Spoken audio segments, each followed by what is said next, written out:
Correção de atividade final, né, do primeiro bimestre. Primeiro ano, professor Beto.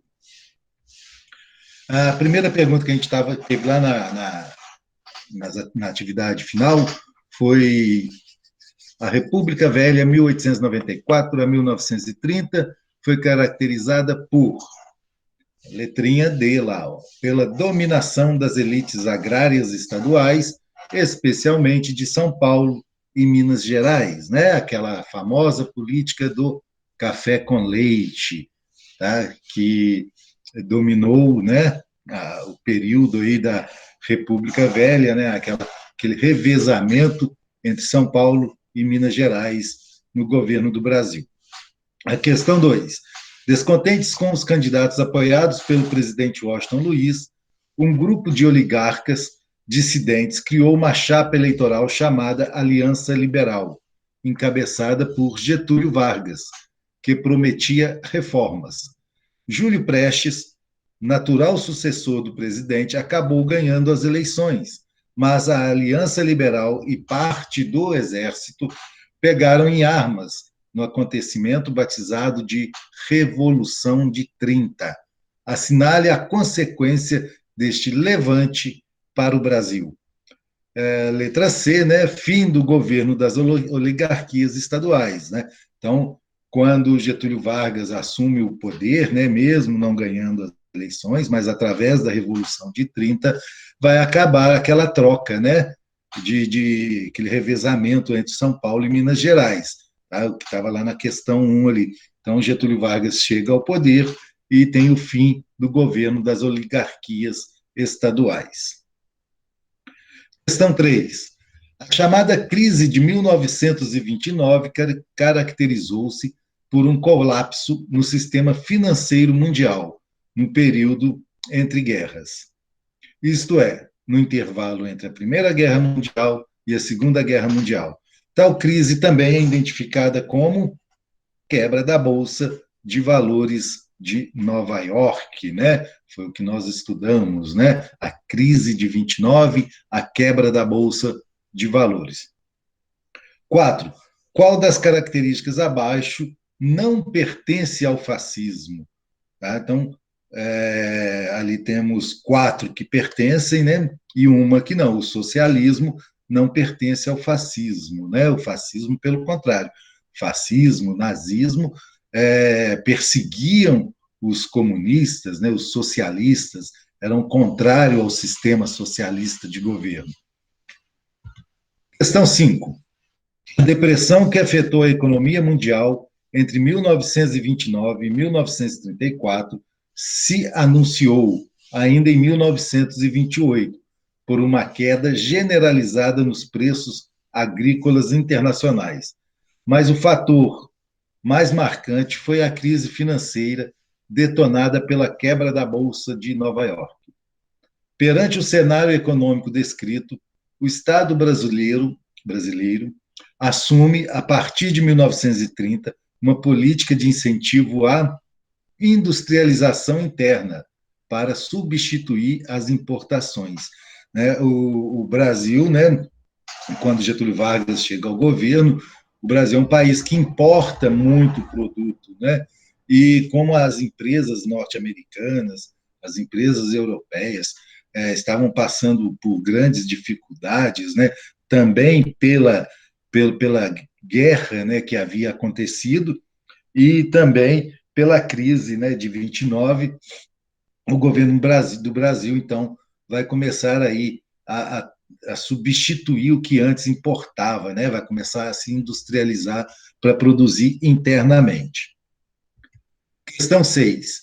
Em 10 de novembro de 1937, Getúlio Vargas realizou um autogolpe, conhecido como Golpe do Estado Novo. Ele cancelou a eleição presidencial marcada para 1938, suspendeu a Constituição de 1934 e substituía por uma nova carta mais autoritária, conhecida como Polaca, porque se inspirava na Constituição da Polônia. O golpe de Estado Novo, do Estado Novo foi realizado com justificativa em um documento falso, e apresentado à nação referente a um suposto golpe comunista em curso no Brasil. Estamos falando do Plano Cohen, né? O Plano Cohen foi algo inventado, né? Falso, que Getúlio Vargas utilizou para tomar o poder, né? Ele criou esse Plano Cohen, né? Nesse Plano Cohen falava que o Brasil iria se tornar um país comunista, que estava em andamento um golpe comunista no Brasil. Tudo isso era mentira de Getúlio Vargas, né, do grupo do Getúlio Vargas, para que ele pudesse tomar o poder no Brasil, né, para que não houvessem eleições e ele passasse a governar o Brasil como um ditador, né, e foi aí que ele implantou o Estado Novo. Questão 7.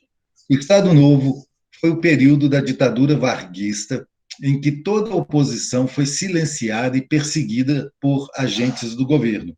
Em maio de 1938, um grupo que apoiou o golpe do Estado Novo decidiu atacar o Palácio Presidencial. Esse ataque foi realizado pelos integralistas, né? Lembram que surgiram dois grupos, né? O grupo da Aliança Nacional Libertadora, que tinha ideias comunistas, e a Ação Integralista Brasileira, né? Que tinha ideias fascistas. Então, eles vão atacar aí, né, o Palácio Presidencial, né, para forçar Getúlio Vargas a tomar medidas contra os chamados comunistas. Questão 8. Em 2014, completará 50 anos do golpe que depôs o governo de João Goulart. Né? Em 2014, completou, né? Completará, não, completou 50 anos do golpe que depôs o governo de João Goulart e instalou o regime militar no Brasil. A ditadura permaneceu por mais de 20 anos, não permitindo eleições livres para presidente e controlando muito de perto os sindicatos, movimentos sociais e outros grupos que questionavam a falta de democracia e a truculência do regime por meio dos aparatos de repressão. Sobre esse período, é incorreto afirmar que o último presidente militar, Costa e Silva, prometeu uma abertura política para a democracia de forma lenta e gradual. Tá? O último presidente do Brasil não foi Costa e Silva, foi João Figueiredo, e quem prometeu essa abertura lenta e gradual foi o general Geisel. Tá? Então, a resposta correta aí, né? O que está incorreto aí é a letra E. Questão 9. No cabeçalho do Jornal do Brasil, do dia 14 de dezembro de 1968, aparecia escrito: tempo negro, temperatura sufocante, o ar está irrespirável, o país está sendo varrido por fortes ventos. Máxima 38 graus em Brasília, mínima 5 graus nas Laranjeiras. A qual fato esse texto faz referência? A aprovação do ato institucional número 5, que limitou drasticamente a liberdade de expressão e instituiu medidas que ampliaram a repressão aos opositores do governo militar. Né? Lembrando que o ato institucional número 5 é considerado o mais severo de todos os atos institucionais, né? Cassou o mandato, ele proibiu a liberdade de expressão, né, censurou a imprensa e tudo mais. Tá? A questão 10. O ato institucional número 5, artigo 10. Fica suspensa a garantia de habeas corpus nos casos de crimes políticos contra a segurança nacional, a ordem econômica e social e a economia popular. Artigo 11. Excluem-se de qualquer apreciação judicial todos os atos praticados de acordo com este ato institucional e seus atos complementares, bem como os respectivos efeitos. Nos artigos do AI-5 selecionados, o governo militar procurou limitar a ação do Poder Judiciário, porque isso significava a ampliação dos poderes nas mãos do executivo. Então, o judiciário, né, ele é a última barreira para se colocar em prática uma ditadura, né?